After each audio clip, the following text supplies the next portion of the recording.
El tango norte potosino que se ha marchado a las Europas, se fue buscando su destino, así cantando viejas coplas, con su charango y se fue feliz,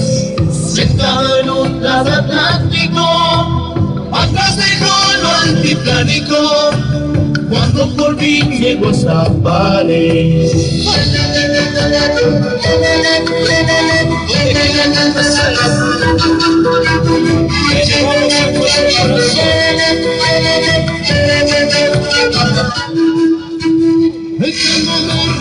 El tango se conocido, en las calles y las plazas, se va llenando sus bolsillos con las monedas de las razas, y unos ojitos muy curiosos miran al indio auténtico, y entre el grupito más étnico inician lazos amorosos.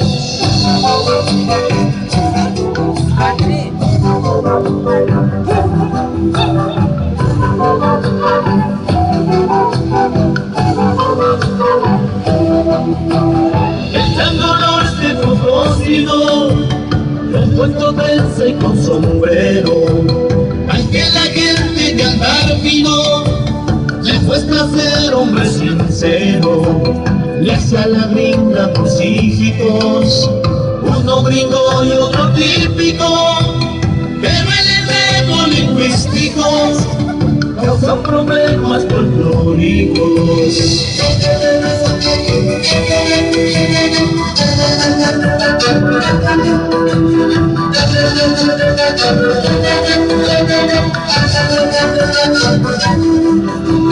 El tango norte potosino,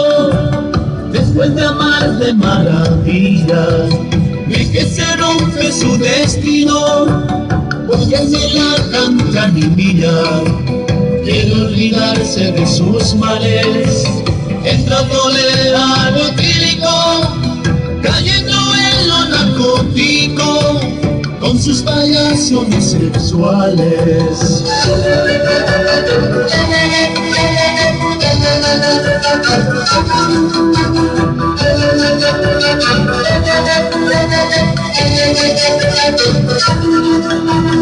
El tango norte potosino,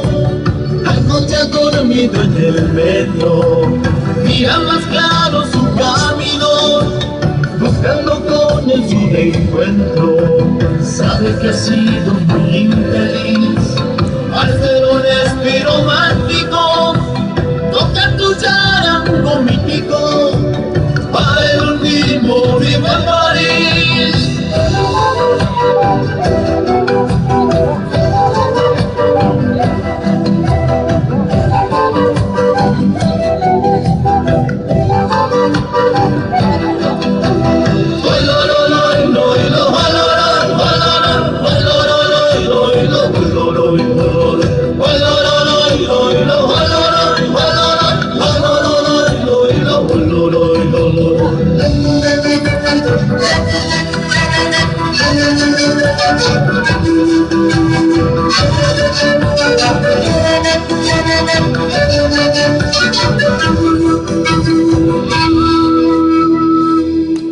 Спасибо, спасибо, спасибо.